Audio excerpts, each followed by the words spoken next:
Hello, എല്ലാവർക്കും പുതിയൊരു വീഡിയോയിലേക്ക് സ്വാഗതം. അപ്പോൾ ഇന്ന് 2 വൈറ്റ് ഫോറസ്റ്റ് കേക്കിൻ്റെ ഡിസൈനാണ് കാണിക്കുന്നത്. ഒരെണ്ണം 2 ടയറായിട്ടും ഒരെണ്ണം സാധാ നോർമൽ കേക്കുമായിട്ടാണ് ചെയ്തിട്ടുള്ളത്.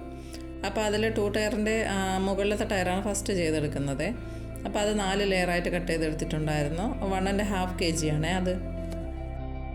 അപ്പോൾ അതെല്ലാം ഒന്ന് ചെയ്ത് ഫ്രിഡ്ജിലേക്ക് മാറ്റിയ ശേഷം മറ്റേ കേക്കും അതുപോലെ ക്രം കോട്ട് ചെയ്തെടുക്കാം.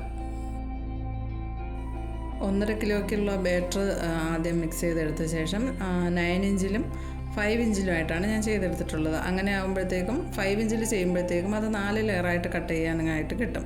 അപ്പോൾ മുകളിലത്തെ ടയർ കുറച്ചൊരു ഹൈറ്റിൽ കിട്ടും, താഴത്തേത് 3 ലെയറായിട്ടാണ് കട്ട് ചെയ്തിട്ടുള്ളത്. അപ്പോൾ മുകളിൽ കുറച്ച് ഹൈറ്റ് കിട്ടാൻ വേണ്ടിയിട്ടാണ് ഞാൻ അങ്ങനെ ചെയ്തിട്ടുള്ളത്. ഫില്ലിംഗ് എല്ലാം നോർമൽ വൈറ്റ് ഫോറസ്റ്റിന് ചെയ്യുന്ന പോലെ തന്നെ ചെറിയും ചോക്ലേറ്റും മിൽക്ക് മെയ്ഡും കൊടുത്തിട്ടുണ്ട്. അപ്പോൾ ഇതെനിക്ക് പിറ്റേ ദിവസം ഡെലിവറി ചെയ്യാനുള്ള കേക്കായിരുന്നു. തലേ ദിവസം രാത്രി തന്നെ ഞാൻ ഫൈനൽ കോട്ടിങ് ചെയ്താണ് ഫ്രിഡ്ജിനകത്ത് വെച്ചിട്ടുണ്ടായിരുന്നത്. അപ്പോൾ രാത്രി തന്നെ എല്ലാം ചെയ്ത് വെച്ചാൽ രാവിലെ ആകുമ്പോഴത്തേക്ക് നല്ല സെറ്റായിട്ടിരിക്കും. അപ്പോൾ നമുക്ക് മുകളിൽ കേക്ക് എടുത്ത് വെച്ച് കൊടുക്കാൻ ബുദ്ധിമുട്ട് കാണില്ല.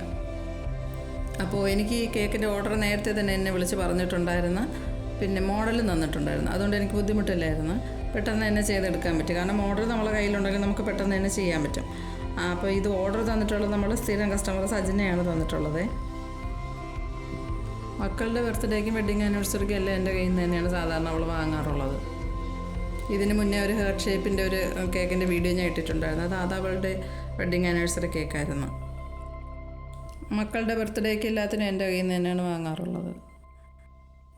അപ്പോൾ എല്ലാം സെറ്റാക്കി പിറ്റേ ദിവസം രാവിലെയാണ് ബാക്കി ചെയ്ത് കൊടുക്കുന്നത്. അപ്പോൾ ആ കേക്കെല്ലാം സ്റ്റാക്ക് ചെയ്ത് കഴിഞ്ഞു. ഇനി ജസ്റ്റ് ഒന്ന് ടാപ്പ് ചെയ്ത് കൊടുത്താൽ അതൊന്ന് സെറ്റായ അവിടെ തന്നെ അങ്ങിരുന്നോളൂ.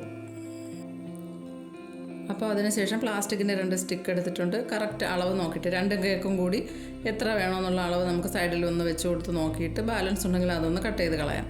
കട്ട് ചെയ്ത് കളഞ്ഞിട്ട് മുകളിൽ കൂടി ഇങ്ങനെ ഒന്ന് ഇറക്കി വെച്ച് കൊടുക്കാം. 2 ഞാൻ വെച്ച് കൊടുത്തിട്ടുണ്ട്. അതൊന്ന് താഴ്ത്തി വെച്ച് കൊടുത്ത ശേഷം അവിടെ ജസ്റ്റ് ഒന്ന് ക്രീം പോയിട്ടുണ്ടാവും. അപ്പോൾ അവിടെ ഒന്ന് ക്രീം ആക്കി കൊടുത്ത് സാധാരണ നമ്മൾ മുകളിൽ എന്ത് ഡിസൈനാണോ കൊടുക്കുന്നത് അതൊന്ന് ജസ്റ്റ് ഒന്ന് ആക്കി കൊടുക്കാം. ഞാൻ ഇവിടെ ഓയിൽ ബ്രഷ് വെച്ചിട്ടുള്ള ഡിസൈൻ ആയതുകൊണ്ട് ഞാൻ അതൊന്ന് ആക്കി കൊടുത്തിട്ടുണ്ട്. അപ്പോൾ വൈറ്റ് ഫോറസ്റ്റ് കേക്കാണെങ്കിലും എനിക്ക് തന്നിട്ടുള്ള മോഡലിൽ ഡാർക്ക് ചോക്ലേറ്റ് മെൽറ്റ് ചെയ്ത് ഒഴിക്കുന്ന ആ മോഡലുണ്ടായിരുന്നു. അപ്പോൾ ഞാൻ അതൊന്ന് ഡ്രിപ്പ് ചെയ്ത് കൊടുത്തിട്ടുണ്ട്. പിന്നെ വൈറ്റ് ക്രീം വെച്ചിട്ട് താഴത്തെ ടയറിലും മുകളിലുമായിട്ട് ഇതേപോലെ ഒന്ന് ഡിസൈൻ ചെയ്ത് കൊടുത്തിട്ടുണ്ട്. പിന്നെ ഫ്ലവർ വരുന്നത് റെഡും, പിന്നെ അത് ജസ്റ്റ് ഒന്ന് ലൈറ്റാക്കി ആ റെഡിൽ തന്നെ കുറച്ചൊന്ന് ലൈറ്റാക്കി കൊടുത്തിട്ടുള്ള ഫ്ലവർ, 2 ടൈപ്പ് ഫ്ലവറാണ് കൊടുത്തിട്ടുള്ളത്. അതും കൊടുത്ത് പിന്നെ വൈറ്റ് ക്രീം വെച്ചിട്ട് ഷെൽ നോസിൽ ചെറിയ നോസിൽ വെച്ചിട്ട് ചെറിയൊരു ഫ്ലവർ അതും കൂടെ കൊടുത്തിട്ടുണ്ട്. പിന്നെ റെഡ് ക്രീം വെച്ചിട്ട് തന്നെയാണ് പേര് എഴുതിയിട്ടുള്ളത്. അത് നമ്മൾ ഫ്ലവർ കൊടുത്തതിനേക്കാളും കുറച്ചും കൂടെ ഒന്ന് ഡാർക്ക് ആക്കിയിട്ടാണ് പേര് എഴുതി കൊടുത്തിട്ടുള്ളത്. ഞാൻ രാവിലെ തന്നെ ഫൈനൽ ഡെക്കറേഷനും എല്ലാം ചെയ്ത് ഫ്രിഡ്ജിൽ വെച്ചിട്ടുണ്ടായിരുന്നു. കാരണം ഇത് അവളുടെ ബ്രദറിൻ്റെ മോൻ്റെ ബർത്ത്ഡേക്ക് അവൾ ഇവിടെ നിന്ന് വാങ്ങി കൊണ്ടുപോവുകയാണ് ചെയ്തിട്ടുണ്ടായിരുന്നത്.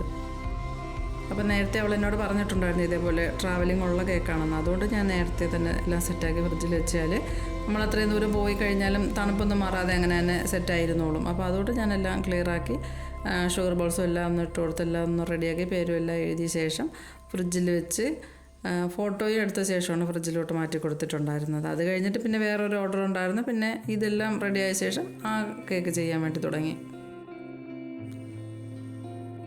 അപ്പോൾ ഇത് അടുത്ത കേക്ക് ഐസിങ് ചെയ്യാൻ തുടങ്ങിയിട്ടുണ്ട്. സാധാ വൈറ്റ് ഫോറസ്റ്റിന് കൊടുക്കുന്ന ഫില്ലിംഗ് എല്ലാം കൊടുത്താണ് ഇതും ചെയ്തിട്ടുള്ളത്. ഇതെനിക്ക് പെട്ടെന്ന് വന്ന ഓർഡറായിരുന്നു. അപ്പോൾ ഞാൻ മറ്റേ കേക്ക് ചെയ്തുകൊണ്ടിരിക്കുന്ന സമയത്ത് തന്നെ ഇത് ബേക്ക് ചെയ്യാൻ വെച്ചിട്ടുണ്ടായിരുന്നു. അപ്പോൾ ഇത് അതെല്ലാം ചെയ്തപ്പോഴത്തേക്കും ഇതൊന്ന് ചൂടാറി കിട്ടിയിട്ടുണ്ടായിരുന്നു. അപ്പോൾ അതിന് ശേഷമാണ് ഐസിങ് ചെയ്യാൻ തുടങ്ങിയത്. നല്ല ചൂടാറിയ ശേഷം മാത്രമേ ഐസിങ് ചെയ്യാൻ തുടങ്ങാവൂ. അങ്ങനെ ഇല്ലെങ്കിൽ കേക്ക് ക്രീമെല്ലാം ലൂസായി പോവും. അപ്പോൾ നല്ല തണുത്ത ശേഷം ഐസിങ് ചെയ്ത് തുടങ്ങി. ഫൈനൽ കോട്ടിംഗ് ആയിട്ട് വൈറ്റ് ക്രീം വെച്ച് ഫുള്ള് കവർ ചെയ്ത ശേഷം ജസ്റ്റ് കുറച്ച് മാത്രം ക്രീം എടുത്ത് കളറൊന്ന് മിക്സ് ചെയ്ത് ഇതേപോലെ ഒന്ന് കോട്ടിങ് കൊടുക്കും. അപ്പോൾ നമുക്ക് ഒരുപാട് കളർ മിക്സ് ചെയ്യണ്ട. വൈറ്റ് ക്രീം കോട്ടിങ് കൊടുത്തതിന് ശേഷം ആകുമ്പോഴത്തേക്കും നമുക്ക് കുറച്ച് ക്രീം മാത്രം മതി കളർ മിക്സ് ചെയ്തെടുക്കാനും. അപ്പോൾ അതൊന്ന് കൊടുത്തിട്ട് പാലറ്റ് നൈഫ് വെച്ചിട്ടുള്ള ഡിസൈനാണ് മുകളിൽ കൊടുത്തിട്ടുള്ളത്. സൈഡിൽ സ്ക്രാപ്പർ വെച്ചിട്ട് ജസ്റ്റ് ഒരു ലൈൻ ഇട്ട് കൊടുത്തിട്ടുണ്ട്. ഇങ്ങനെ ചെയ്തെടുക്കുമ്പോഴത്തേക്കും നമുക്ക് അധികം കളർ യൂസ് ചെയ്യേണ്ട ആവശ്യം വരില്ല. അപ്പോൾ പാലറ്റ് നൈഫ് വെച്ചിട്ടുള്ള ഡിസൈൻ മുകളിലും സൈഡിലൊരു സ്ക്രാപ്പർ വെച്ചിട്ടൊരു ലൈനുമാണ് ഫസ്റ്റിൽ ഇട്ട് കൊടുത്തിട്ടുള്ളത്. ഫ്ലവർ വരയ്ക്കാനായിട്ട് ഫ്ലവർ നെയിൽ ആദ്യം കുറച്ച് ക്രീമാക്കി കൊടുത്തിട്ട് ചെറിയൊരു മുട്ട് പോലെ ആദ്യം വരച്ചെടുക്കുക.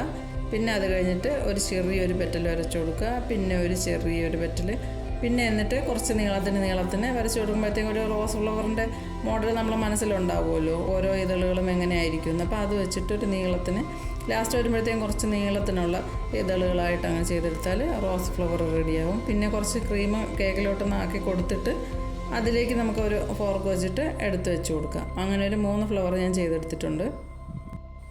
അപ്പോൾ ഞാൻ സെലക്ട് ചെയ്ത് വെച്ചിരുന്ന മോഡലിനകത്ത് 3 ഫ്ലവറും വരിയായിട്ട് ഇരിക്കുന്ന ഒരു മോഡലായിരുന്നു. പക്ഷേ എനിക്ക് അങ്ങനെ വെക്കുമ്പോഴത്തേക്കും ഒരു ഭംഗിക്കുറവ് വരുമോ എന്ന് തോന്നിയതുകൊണ്ട് ഞാൻ 2 ഫ്ലവറിൻ്റെ ഇടയ്ക്കായിട്ടാണ് 3ാമത്തെ ഫ്ലവർ കൊടുത്തിട്ടുള്ളത്.